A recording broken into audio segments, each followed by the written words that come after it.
The NeuroDADverse Podcast is produced by Squid Shack Studios. Hey, I'm Ben. And I'm Dan. We're both fathers, We're both married. and we're both raising kids with diagnosed neurodiverse conditions. Parenting is tough, and we're not saying it's harder for us, just different. And sometimes that different can be hard to explain. That's why we've created the NeuroDADverse, a weekly show where we share our wins, our challenges, and all the neurosparkly and neurospicy bits in between. Our hope is to create a safe space for parents to share their own highs and lows of neurodiverse parenting. And just to remind you of three things. You're doing great, You are enough. and you're definitely not alone. So welcome to the NeuroDADverse. Hey, it's that time again where we get together and discuss our wins and challenges. Welcome into the NeuroDADverse. This is the podcast for, about, and definitely by parents of neurodivergent children. If you're new here, welcome. If you are returning, welcome back. If you can't really remember if you listened to us before, that's fine. Sometimes it's difficult to remember what's happened. This is my name's Ben, and this is Dan. Hi, Dan. Hello. As I said, we're both parents of neurodivergent children. Mine are in their teenagers. Dan's is still of primary school age. And yeah, we just get together each week and chat about how our weeks have been parenting those awesome humans. We normally kick off for our weeks in 3 words. Dan, what was your week in 3 words? So, I had 2 very different weeks. If I was to be like the life of Dan and Dad's life, 3 completely different words for the first time in a while. It's been quite busy. So, my dad's life, I've got smiles, diagnosis, prognosis. Ooh. Cool. I'm interested to know how you pack 2 weeks into 1 week. Sometimes feels like that, though, doesn't it? Yeah, I know what you mean. I have had certainly a week or 2 halves for sure. Exciting. Well, my week in 3 words was shouting, choosing, and accepting. I went for ings.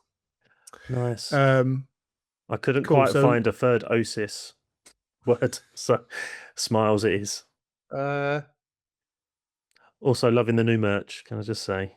Oh yeah, so if you're watching Just on point. YouTube, I have a NeuroDADverse t-shirt on. Which is this going to work? We'll go around the back and see our lovely little logo. Woo! Inverted horse pink or logo. a zebra? Which one? Inverted. And then I've got Dad's got a t-shirt on that maybe comes into one of my wins or perhaps challenges. merch. Probably win. Yeah, it's merchandise heavy. Anyway, if you're not watching, we're wearing some t-shirts that we gifted each other this week because we met him in person. I was gonna say we met in public, which it was true. Does just sound wrong if you're a first-time listener. No, Dan and I don't often meet in person, so it was lovely to see you this week. But we'll get on to that. Do you want to kick off by telling me something that was challenging about parenting Frank this week? Sure. So my week, saying that I had like 2 different weeks, I was actually away / out a lot this week with work, so I didn't have as much face-to-face time with Frank as I usually would. Did you stay away? I did over the weekend, which is one of the reasons when we met, but during the week, Tuesday, Wednesday, Thursday, Friday was just out, getting in later or being out early, so I didn't get as much face-to-face time. So I don't really have a particular sort of like behavioral parent challenge like I normally would. But what I do have from my 3 words, which might be a little bit obvious, is that we have a medical update. And early in the week, Frankie had a follow-up melatonin dosage meeting, and also his ADHD assessment. And I can confirm that Frankie has now been diagnosed by meeting the criteria for combined ADHD diagnosis. So he now has a list of, reading from the the report here. His diagnosis of ASD, nonverbal, ADHD combined, history of global development delay, learning difficulties, but has EHCP in place, and associate difficulties with sleep initiation. And one of the best smiles in the world. That's not on the list. Oh, thank you. So that's not something a GP would need to know. I'm just biased because when I see that kid, they always smile. So I'm not saying it's me. We are very, very thankful and fortunate that Frankie is a happy chappy for sure. So yeah, that so why is that challenging? I was not shocked with the diagnosis. I was not actively willing it, but I just feel like if you spend more than 10-15 minutes around Frankie, that it could appear a bit obvious that he does have hyperactivity physically and mentally. So it was nice that the doctors did agree with that, and we can get some strategies together. The reason it was challenge, or I brought it up as a challenge, although I'm sort of relieved at the diagnosis, is obviously when you read the doctor's reports and you have conversations with medical professionals, they have to have those conversations in and use certain language which can be challenging to read. And do you mean when you say challenging, do you mean triggering? Yes, I suppose it's because it doesn't necessarily reflect the life that you think you're living, but then obviously reading a medical terminology, it's not a criticism of how they do it. Like police have to write incident reports in a certain way, teachers will have to write reports in a certain way, they have to. So I'm not having a go or trying to pick a fight with but it's how you feel. It's how you feel when it hits you, because someone in a position of, let's say, power, on authority, that's probably some authority, who is delivering something to you, which has to be factual, but then handled in a particular way. I guess they have to appear neutral and not non-judgmental. Yeah, but with that comes a certain expression. but with that comes a certain emotionlessness that you're hoping for from that, because it's so weird, because these diagnoses can sometimes be a weight off your shoulders or sometimes be a weight on, depending on what you're thinking for, what you're thinking about. Like, it's not like an illness or a diagnosis of a disease, which you would prefer not to, like, you either way, the diagnosis or the not meeting the criteria or whatever comes with, oh, okay, so we're going to have to manage this in a certain way. So yeah, I know why it's challenging.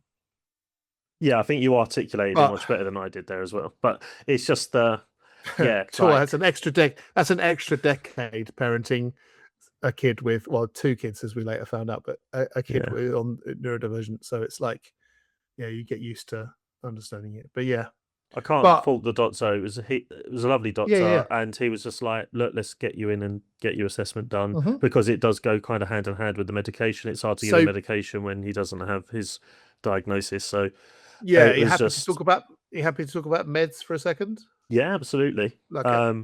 So is there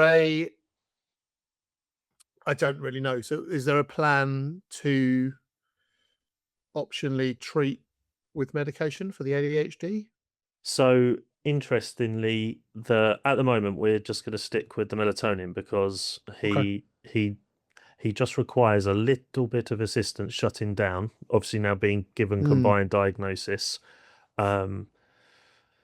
and how the assessment went. I spent most of my time with Frankie outside, roaming the corridors, because he's just a little bit unsure of the medical rooms at the hospital where we go for these meetings. But the doctor would come out and sort of watch him and interact with him where possible.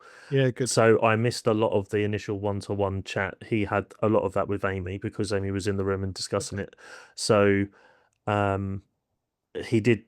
Medication comes up as part of the report and the diagnosis, and he said to us that he laid out these are some of the options that you can do, and here's like some pros and cons. And what I did find quite nice about the situation was my sort of personal stance on medication for Frankie is, because Frankie is non-verbal, I can't ever really get any data back from him. And he also said, look, you can try this and you can try that, but obviously trying to get the right dosage level is quite important. And while he can't communicate those needs with us, that might not be the best way forwards. And Amy said, oh, well, me and Dan were talking and saying basically we're not against the medication, we just don't think it's right now, because ideally the person who needs to help is Frank, and Frank can't give us any info on that. And he said that's cool, that's fine. And he said obviously development changes through time, and that could be something to get on with. We said his most immediate need is when he just burns himself out physically and he gets so tired, but then his brain doesn't let him pass out. Sleep. The melatonin is helping that, and he did sort of really lean on it's like it's really important that he does sleep well, because to paraphrase through Amy, but he basically said like he has got a lot going on, like he will get tired, so making sure that he can sleep is the first priority. And we're in alignment with that. It's counterintuitive, isn't it? Oh, if we go to the Zen gym, he'll probably sleep after because he's tired. Yeah. Nope. Yeah, so there are. He's going to take the other 2 hours after the Zen gym to process what fun he had at the Zen gym. Yep. And then there's loads of other sensory input. Yeah, completely. Yeah. Well, that's nice that you guys are looking at it going, well, this is good that we have this info, but we don't have to do it, because going through it since January with Mabes and her medication, obviously she's at a different stage of life and development. It's a completely different scenario, but she's very able to have given us some feedback about everything that has been going on, like how she feels that her thoughts come flooding back to her at like in the evening when the meds wear off. It wasn't helping her first of all, and then we slightly increased the dosage. That was kind of okay, and we had that process. But goodness me, I don't. If Mabel was, selective mute or non-verbal, I don't know how we'd support that. But that doesn't necessarily mean that you'll be in that situation. But at the moment, you have the diagnosis, which is great, and you just keep going and meeting the need like you always do. But and I think that was also, it's been lovely to hear you explain the last few weeks how Mabel has been able to articulate that, and that kind of really helped me find my position of I'm not against it if he needs it, but how are we ever meant to get it right? Because you can spend it. I know people that have spent like 3 or 4 years trying to find out all their exact dosages on which medication is perfect for them, and I'm like, how can I put Frankie through that? Like every 3 months change, like we wouldn't know. And depending on their context, whether they feel that's useful at all in the scenario. So he seems to be developing quite well of late. Like we've had lots of like small breakthroughs, which is nice. I was going to say, you're also still going through kind of like landmark changes, aren't you? Yeah. So like it's just hearing a doctor say, oh, you know, it's lovely to see how happy he is considering, the challenges he's suffering. It's just, they don't mean it negatively, but obviously it's just, it can be a bit hard to hear that, your perfect child is. For the first time on the pod, I'm going to say something that I think is controversial. Ooh. But it comes from my experience. When you have got to try and meet the needs of your 0 to, I would say in our experience, 0 to 10 years old, in our case, autistic young person, it is difficult to build that relationship and show them that you love them. And when I say difficult, I mean that you are you're so exhausted by a lot of the stuff you have to do. You can sometimes feel like you're just getting the job done on a conveyor belt, and then they're asleep in the evening. So I imagine that medical professionals are seeing parents who are on their knees and exhausted, and that child isn't showing signs of happiness or joy, right? Because they have had lots of these meetings. It's been like taken 5 hours for the parent to get them there. The parent is frustrated and upset. That doesn't mean they're a bad parent. They're just experiencing the way we're all experiencing it. Yeah.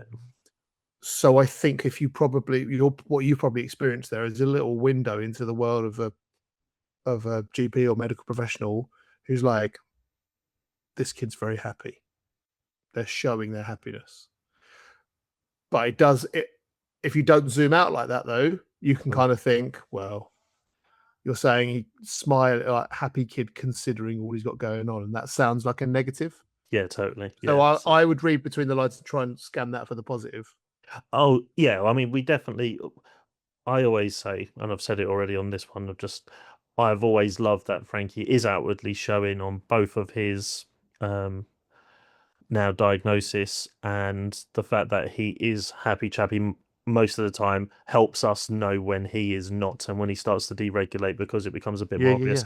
I appreciate that there will be people out there that could be sort of role reverse, where they might spend more of their time unhappy because of the different challenges they have, probably sensory, and then you really notice the difference when they're not like that, because they are happy. So and look like they're less sensory impacted. So absolutely. Yeah. But yeah, like it's a win, but it's just challenging to read the reports and hear absolutely and hear the stuff, because I thought we're doing okay, but like the doctor thinks, gosh, it makes you think, is it as bad as the doctor might have made out, just because they have to use that sort of neutral, informative language. Yeah, true. Yeah. The thing that I think I came to understand more early in my parenting journey, because of the neurodivergence of Oscar, is that your parenting job is not to keep your child happy all the time. Because who's happy all the time? Yeah, as a human, it's about getting them to be able to survive. It's about meeting them. It's meeting the need and meeting them where they are. Hey, I've not cracked it yet. This is not a how-to parent podcast. All we do is say, this is what we've been doing. But it got me there earlier, because I was like, oh, Oscar seems unhappy, and Oscar has thrown this around and screwed that up and smashed that on the floor. Ooh. I don't now need to make them happy. I need to make them safe, and I need to make them calm. And I need to make sure that I can see them regulate that for themselves, which is a huge thing. Yeah. Yeah, it's only helped in all of the stuff that we've had to face for Mabel later on. So yeah, that's good. I mean, like you say, it's still a challenge to read all of that stuff. But it's a necessary requirement. Course. So yeah. Overall, and nice that you and Amy are on the same page about everything, and you can talk it through, because it's just a journey you're on, isn't it? Yeah. So that's me for my challenge. What about you? Nice. What have you found challenging? Well, this is my choosing one. What I said about choosing, and it's largely down to about Mabel, really, but Oscar also. And we are at that stage where we are getting on for 15 and a half, getting on for 14 and a half-ish. Mm-hmm. And just trying to have conversations about, how much we are letting them choose their own destinies, if that makes sense. I don't mean destiny. I mean choose their own activities. So like simple stuff like, oh, it's bedtime now. I'll go to bed when I want. Like, were you 15? Were you 15 and 16 or 15 and 14 once? Mm. Do you know what I mean? Yeah. However, if you don't go to bed now, won't be enough sleep. Your sleep won't be regulated. The impact of that will be very pronounced because of your need. What a boring, mature sentence to say to a teen. Yeah, I'm you not lost them making fun about of it. 4 words in. But yeah. Yeah. But you know it as a parent. So the choosing is, I'm choosing to let this play out, right? Knowing that it could go bad. Yeah. But then when the child or the teenager then complains that it went bad, choosing to go, okay, where are you now? How can we help you through this? Rather than, well, I told you to go to bed, right? Yeah. It's the worst. And yeah, but it's also easy because you have more life experience than them. You've learned that lesson. Do you remember that time that I didn't go to bed? Then I had to get up early for that thing and I was all exhausted. It's all learning through feedback. And that happens much more through people with neurodivergence. So because they have that kind of physical reaction. So we had quite a lot of discussions about freedoms with Oscar and Mabel, and with Oscar's whole world is kind of involved in like role-playing games that they play online. It's not quite D&D, but they do it through an online gaming platform of some sort, and they kind of have a voice call while they're doing it together. Someone's kind of loosely dungeon mastering, and it's kind of like they know them from school, and it's nice to have those friendships. They get a bit embarrassed when we say that's enough now because they're in the middle of the game. And Oscar kind of pleads with us, and we start choosing at what point you really do put your foot down. Yeah.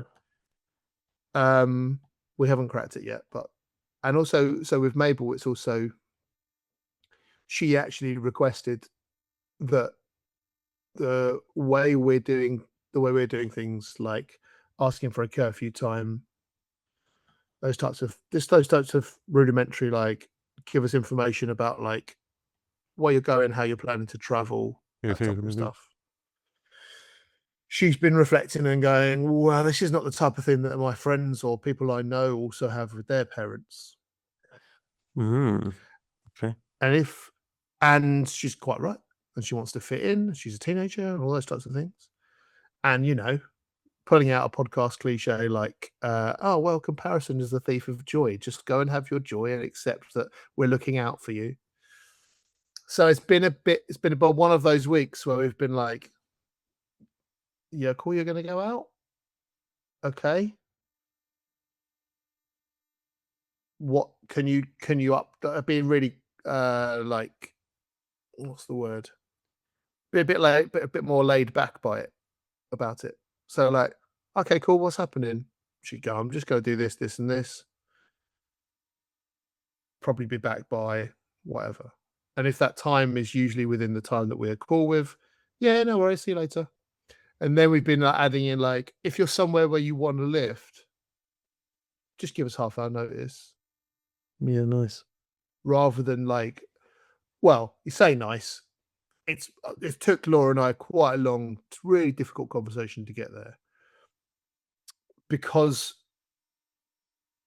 for a variety of reasons, and I think if you listen to this podcast long enough, you've seen me come on and talk about complicated things and be a little bit guarded just because it's like Mabel's personal information. But there's been some teenage risk-taking activities that we've had to help navigate that were often pre-diagnosis. And Mabel's been through a lot through changing schools because of some social experiences that she's had there. So because of those quite emotive things, Laura and I probably feel like we should trying to protect her more. If that makes sense? Yeah, totally understandable as well. Yeah. However, she's saying she's finding that uncomfortable. And even if that's 10% true, we have to hear her, because what her lived experience is, like every teen, I think, what they feel is what their truth is, right? So it's just been challenging because it's not nice to be called out by your kid that, or how you're doing something that's for their benefit doesn't work for them. Because you have to zoom right back out and go, what are they actually asking? What are they actually asking me here? They're not complaining at me. They're just trying to say, how you're doing this makes me feel like this, which is freaking good, I think. Yeah, it's That's good good communication. Therapy. Doesn't mean you have to do it the exact way they're saying. Because if I said, "Oh, how would you like?" If Laura or I said, "Oh, how would you want us to do it?" I imagine the answer from Mabel and most 15-year-olds all over the country is, "Let me go out when I want. Let me come back when I want. Don't ask where I've been. Let me live my life. Yeah. Can I have a tenner?" But that's not necessarily practicable because you kind of want to know and support.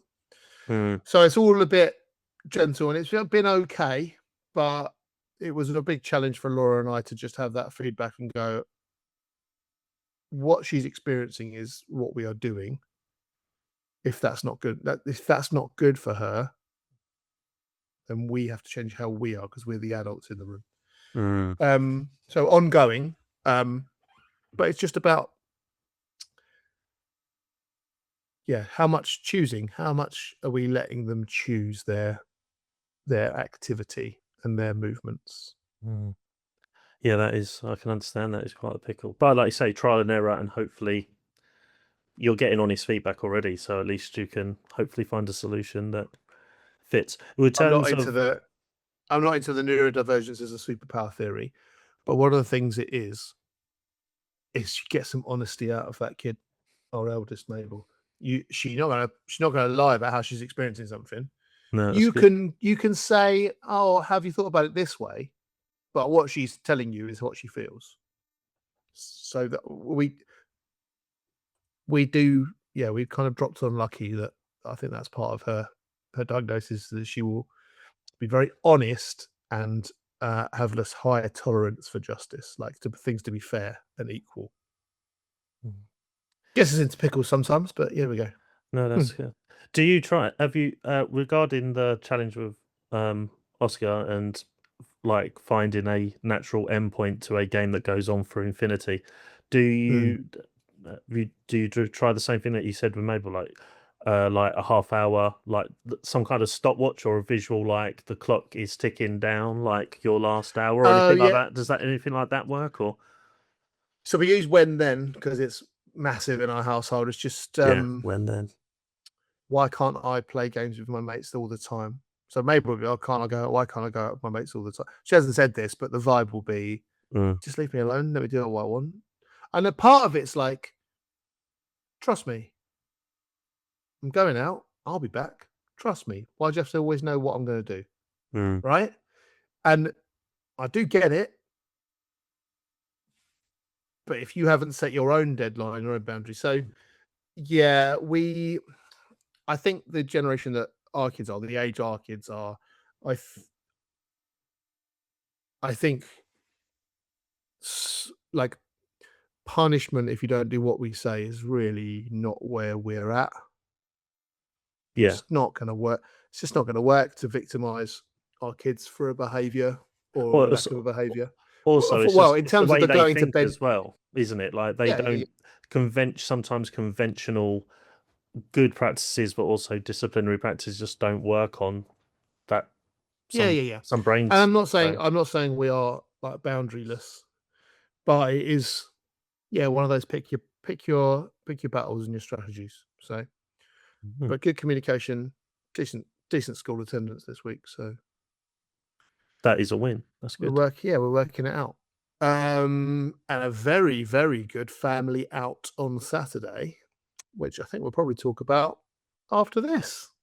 See you in a sec. Got a question or want to share a story? Drop us a message on Instagram or email us at NeuroDADverse@gmail.com. Look after yourselves. Welcome back to the NeuroDADverse, where we discuss all things neurosparkly and neurospicy about our children and how we parent them. Dan, hello, welcome back. You all right? Yes, I for those of you that were watching or are watching, I have some slight headphone challenges going on, but I think I have fixed it for now. So there's always a win and a challenge, Dan, even if it's headphone related. Yes. Cool. All right. Talking of wins, we're just at the part of the podcast where we're going to dip into our wins. Do you want to go first? I don't know. Yeah, it feels like age. I don't know why. It feels like ages since we've done a pod, so I've completely forgotten the format. Is it me after the break or you? we mix it up. The last few weeks you've gone first. I don't mind if you go first. Oh, how neurodivergent of us to not have. Well, it depends on which. I've got a few quick fire ones. Have you got a bigger tail? I've got one big win. Okay, I'll do my quick fire, then we'll end on your nice big win. So, my third word after diagnosis and prognosis, a few quick wins out of why Frankie made us smile this week. So, Tuesday morning, got ready for school quite early. We're now getting to the point where we can be ready a good 10, sometimes 15 minutes before the school bus, which is amazing. Frankie just walks past me in the kitchen. I went into the sort of downstairs bathroom just to put back some wet wipes where we keep them. And then I turn around. Frankie's got a shot glass in his hand. Full context, I've been taking some medication that requires me to take a shot of water. That's what it says. So I just keep a little shot glass on the side just so I can take it first thing in the morning, last thing at night. So he's walked over to the kitchen sink, picked up the shot glass. I'm like, what is he doing? He walks back into the just outside the bathroom because he's walking towards me. And he's gone on the floor and just sort of cupped it up against the wall. I'm like, when I looked, he's caught a spider crawling across the floor in a shot glass. And I did exactly that. I went, oh my God, in terms of like comparative size, this spider is about half the size of the shot glass, and he's managed to perfectly catch this spider. And I'm like, that's pretty good dexterity. That really made me laugh. And I said, do you want me to take over? So I picked him up because he kept lifting it up but couldn't work out. So I went and put the paper underneath, opened the front door, let the spider go. That just made, I was just like, how he saw it for one, because it was on a mat that was dark. What I love about this so far is you like there was no deregulation. Like I've caught a spider, not phased at all. But the very moment that you took over, that was a moment where you must have been like, this could make Frank really get upset because I don't know if he wants me to take over or not. And then once you've done that, oh thank goodness, I'll just get rid of it. But that could have caused this is the tightrope that you walk. Yes. He could have want to keep it. You could be laughing 1 minute, chuckling away, and then you threw it out the front, and that could have been the end of the world. And you spend the rest of the day trying to find a spider in the garden. But that didn't happen, right? No, it didn't. I think he's just got so used to me catching spiders because Amy does not like spiders at all.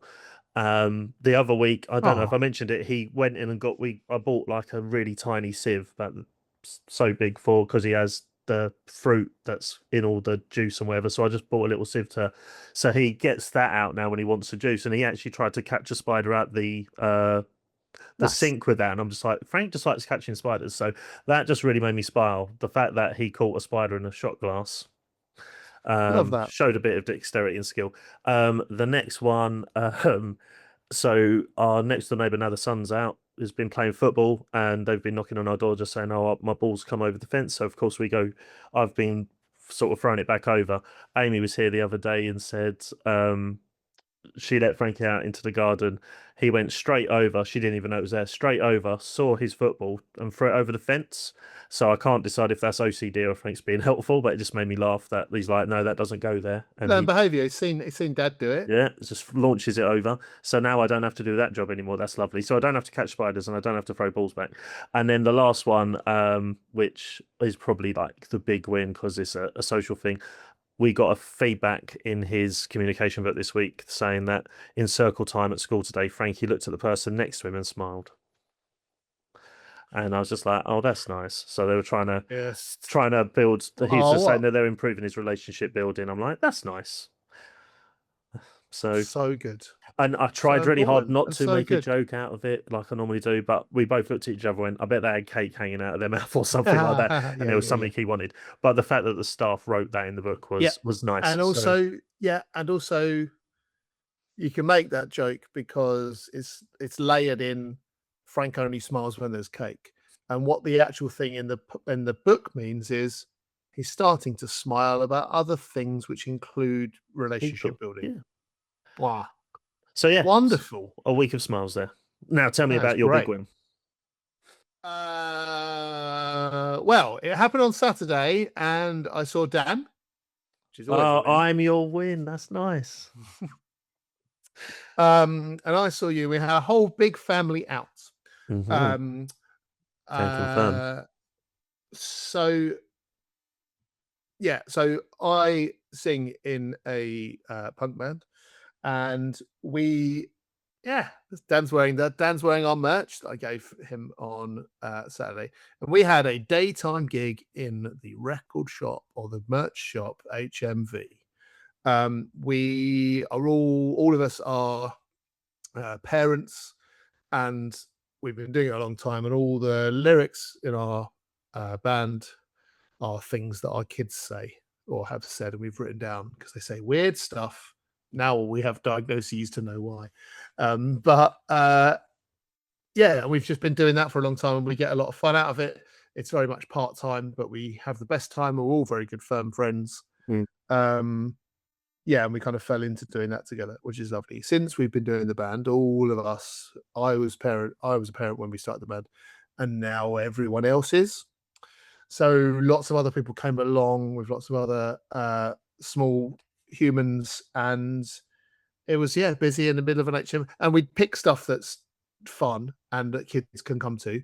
So we're in the middle of an HMV. They put the one in our local town, our local city town, and does things on a regular basis and puts on just to kind of drive people to the shop. So that was silly and fun, and all the family went.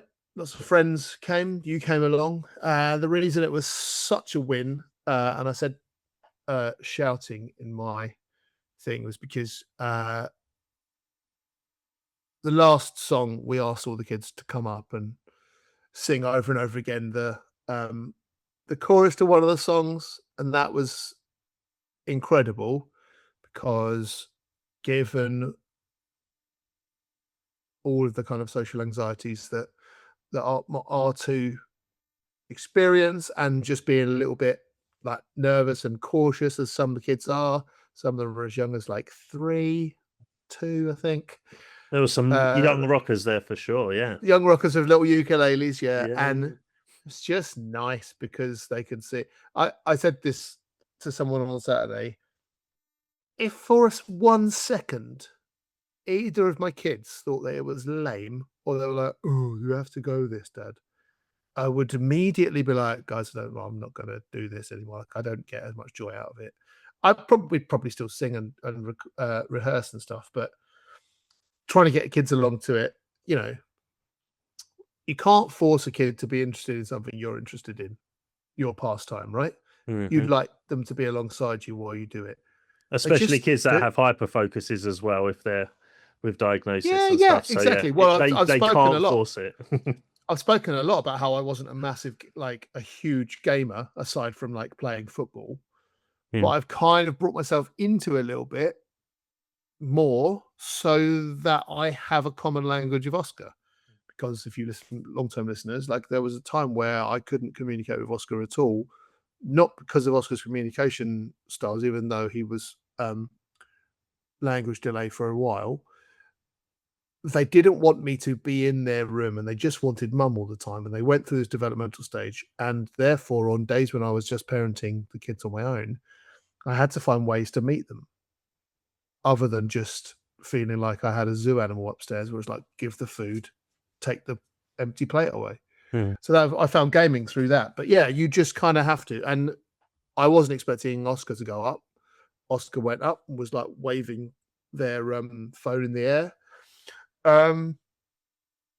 Mabel had been to a couple of band practices. If you listened a couple of weeks ago, I said about how awesome that was and that they just are accepted by my friends. Not that why 2 teenagers of someone that wouldn't be accepted, but and that they just felt at home. The reason they came was because Mabel was practicing a song to sing. She likes singing. She does singing each week. And she got up and did it herself. Smashed it. It was really good. She did absolutely smash it. It was lovely. It was good fun. And and that was just a bit of a joy to be held. So lots of shouting, lots of punky shouting, stuff that I'm probably too old to do, but actually who cares? It was really good fun. Yeah, no, you Lots all of look like you had joy. a great fun, mate. You all looked like you had great fun. The little stage invasion at the end was great. Yeah, was Mabel singing was great. great. What?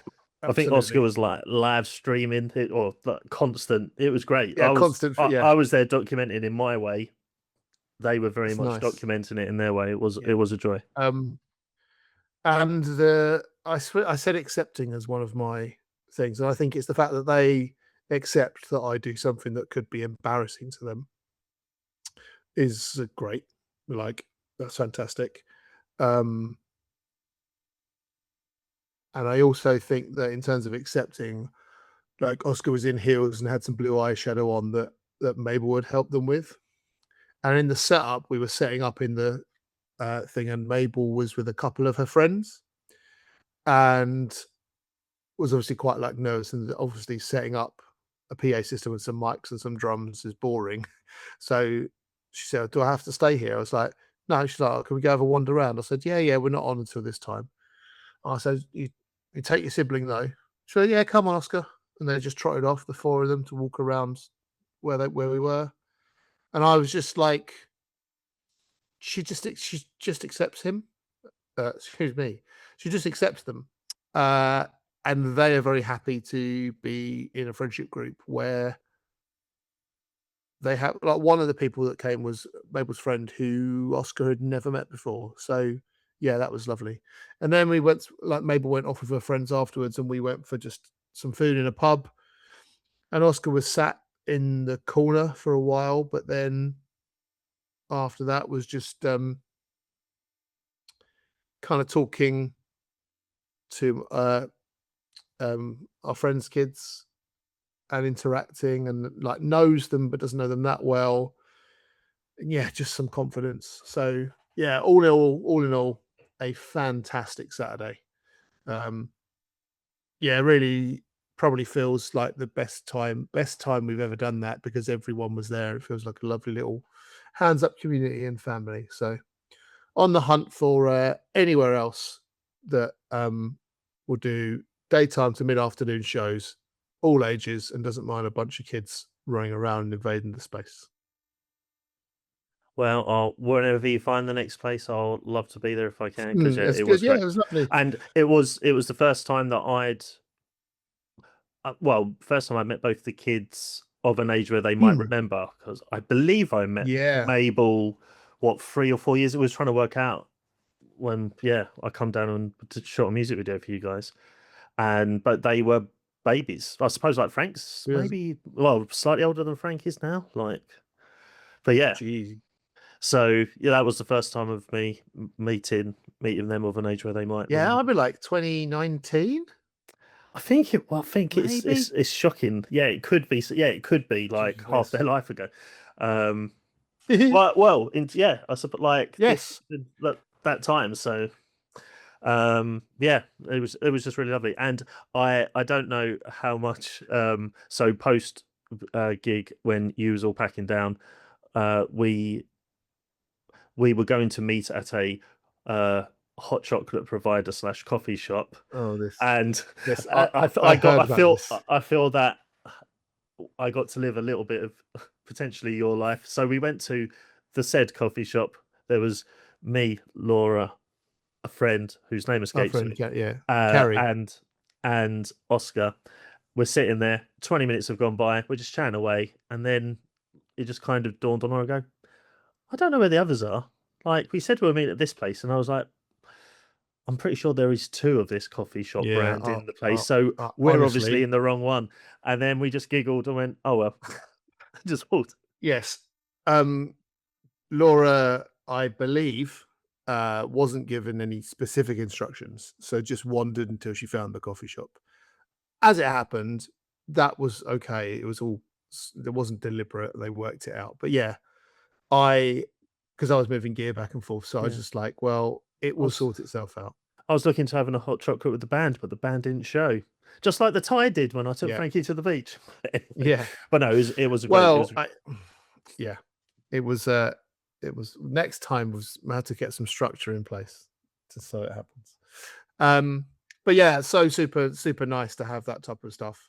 And it kind of means that if they're still not embarrassed about it, we can do it again, they can be involved. We can do it on their birthdays, on the big birthdays like the 18th. We've already got a band to play the 18th, but whatever. And the thing I really love is that she still loves music. Like, it's all hers. She can have it. Do you want? Carry on, get involved, be interested in it. And I genuinely think that things you can have that are silly and fun and show your kids that you don't mind making a fool of yourself is a good thing. So if you want to see what any of that looks like, I'm sure Dan's going to put links to Hands Up somewhere in the link to this video. I haven't got any gigs booked next week, but should we probably look at what's coming up in the week ahead in the fantastically named Look Ahead to the Week Ahead? It's Look Ahead to the Week Ahead. Right, well, extra Dan this week. I get extra Dan because we're going to collaborate in a professional way because you're coming to where I work to talk to some students and stuff. So that'll be nice. Nothing to do with the pod, but that is on my docket of things to do. Benny's birthday happens on a Thursday. But actually it happens on a Friday. The date is Thursday, but I am doing a parents' evening. I will not be celebrating on a Thursday. What a present that is. Well, it's online. It's at home. I just wiped out by the end of it because there's lots of things at once, lots of things to remember. Then you shut your laptop and you're like, I'm at home. How am I working and at home? I don't know. Maybe that's just me. So yeah, and then some unspecified birthday business at the weekend. I have for a long while said to Laura, I don't know, I don't want to be asked what to do, just do a thing. And whatever the thing is, you would have thought about, and I massively appreciate it.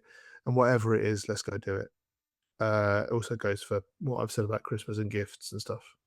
I like to be surprised. That's, I know a lot of people don't with birthday stuff. I don't care. I am thick-skinned enough to know that some people might buy me. That mean they might just buy me gifts that are not things. So that's fine. So yeah, whatever that will be. The surprise could be that there is no surprise. You don't know. It was this weekend, was it? Is it? No, joking. No, it's fine. I don't know. Who knows? That's exciting. Okay, well, people definitely have to tune in next week to find out. And also, obviously, a week of school for the kids and my bank holiday though. We are recording this on the bank holiday, so like we won't have this Monday to talk about. And I'm sure there was something else. Well, you've got a busier week than I have. No, that's kind of it. That's kind of it. That Thursday will be challenging in different ways though, because I'll have to be like, Laura's working, so I'll have to be like in between stuff, running up and like, kids, are you okay? This is fine, but so yeah, not much on your plate. No, not really. Obviously, been a short week. Obviously, coming down, well, over, up, whatever, across, round, across, yeah. Through. We will see each other twice in like 4 days, which will be crazy weird. In a good way, yeah. It's just how it works, isn't it? Like buses. Yeah. And then Thursday evening, I am out at a film premiere for my fellow Squid Shack founder Sid's first feature film that he's produced solo. Cool. At the Ritzy. What day is that? On Thursday evening. So when you're doing parents' evening, birthday screening, you get parents' evening. I think I win on Ben birthday day, and then weekend of maybe gym and some socializing. Sunday is quiet day. Me and Frankie. Cool. So we'll be podding later on Sunday, depending on your birthday surprise schedules and whatever they might be, because Amy is out celebrating a birthday. So yeah, I'm just looking forward to being home a little bit more, because although I'm busy with work again this week, I'm around more. So I'm just looking forward to that. Yeah, cool. That's fair. Oh, that's exciting. Well, if you are listening to this podcast and you're like, oh, finally something that's not about parenting, there is a band you can go check out, and there is also a film production company you can go check out. I'm sure Dan's going to put that. That's not why we do this pod. We just know each other, and those are the things we do when we're not chatting about our awesome kids. As an aside, Oscar did a bath the other day. It was in and out in half an hour. All the main areas were sorted. They requested that I wasn't in there. I checked them afterwards. It was fine. Now, we don't score baths anymore, but if you're a long-term listener, you'll remember that we used to rate our bath time scores because we found it a particular challenge. So yeah, that was a little win that I thought I'd throw in. That's an amazing one. And yeah, it was a good one. So yes, where was I going with that? So yeah, Charlton avoiding relegation, 30-minute Oscar bath. Which one do you think is more awesome? Because both are, but what one's slightly more? Or for those watching on YouTube, that is a look of... That's really tough. Over the long term, the Charlton will give me more joy. However, in the short term, that half an hour is probably better than any half an hour of football, aside from the away match in Ipswich that I went to with Mabel, which you can hear about more joy. Nice. Yeah, of course they are incomparable, but sorry, side quest over. I couldn't resist. Yeah, it's fine. But listen, that football club is the reason we got back together and started to think about this. Absolutely. Cool. All right. So we are careering towards the end of the podcast, but also taking some swerve side turns. And I know you want to hear the three things. It just goes for us to say thank you very much for continuing to listen. We massively appreciate it. If it helps in any little way, shape or form, that is fantastic. It certainly helps us, which is why we continue to do it for almost a year. So that just leaves Dan to tell you the three little things before we say goodbye. So you're brilliant for sitting here and listening / watching for so long.